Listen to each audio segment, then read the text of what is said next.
So, Melissa Ford has decided to start a podcast of her own. She did this in the past, and she started off with the name The Menopod.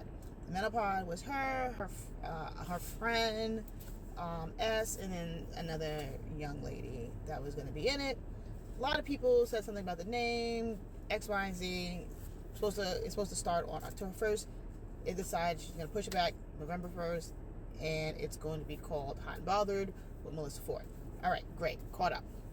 So I listened to her on Spaces yesterday a little bit, just a clip of it. I didn't know it was on. I was in the gym, and she mentioned that the business was messed up. The business wasn't good. She was fronting all the money. She wanted 100% ownership or something along the lines. Da da da da. So people accuse her of not just being a girl's girl because she fell out with her friend, right? She says, they both said, S and Melissa said they really weren't friends. They were more acquaintances. Doesn't really make a difference.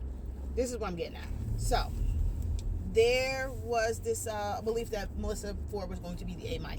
The A-Mike, in my opinion, is the leader of the group. They're the leader of the pod. They are going to,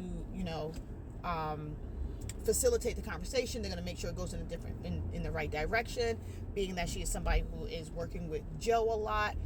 Joe Budden has this thing where he produces and is in the show at the same time, and he does a really good job doing that.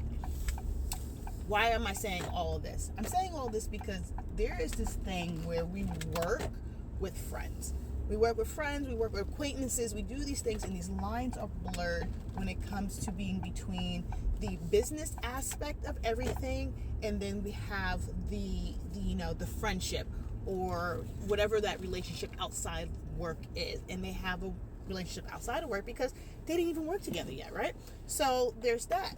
So what do you do as a leader? What are we supposed to do? We are supposed to make clear lines. These lines need to be bright red. I just finished watching Industry. They use this term, bright red lines. These lines are bright red. And I always say this. You can't work for me and be my associate or see me outside if you can't see the lines. If you can't figure out the difference, then we have to pick one. And guess what we're going to pick? We're going to pick the work. Okay, so if you're in a position of leadership and you got promoted and these people were your friends beforehand, or you hung out, do whatever, they have to understand this. What is the best interest, right? If you love me, respect me, care about me, whatever the things are, whatever word you want to put into that place, then you will not even mess up the friendship by messing up the work.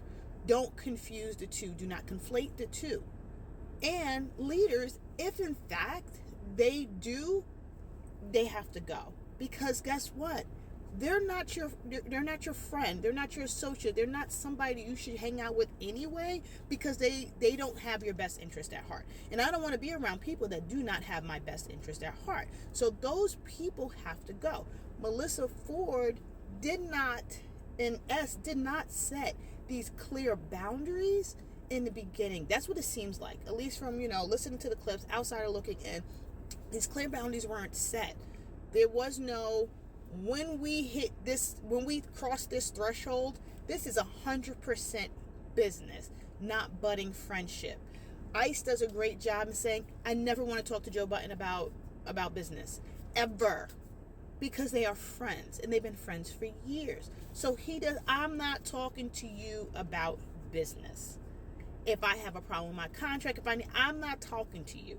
Send me somebody else. And that is a good way that they control the relationships, to save the relationship. Those are people who actually deep down inside care about each other. And you can see the difference, because I don't want any harm to come your way. You don't want any harm to come my way. So we're going to keep this separate, and we're going to still be able to work together. It's going to be a great relationship.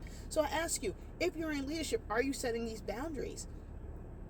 I feel like if Melissa S and whoever the other young lady is set clear boundaries and put everything on paper and said, this is the business and it has nothing to do with the relationship we have outside of here. We have great chemistry. We're going to make a great podcast. We're going to do the work, and it's going to be great because we have that great chemistry outside of sitting on a mic and talking to each other. It should last. But they didn't have these boundaries, it seems.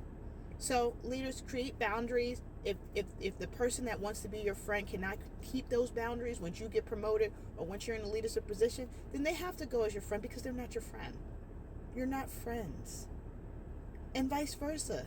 If the person that is now in leadership and you're the subordinate now and you guys are friends and that person is treating you like trash, they're not your friend. Because yeah, you're my supervisor, but you don't have to talk to me like that. Okay, so it goes both ways. The relationship goes both ways. It's all about care and what you want for the person. And people who are in your life outside of the work should have your best interest at heart, whether you are subordinate, whether you are a leader.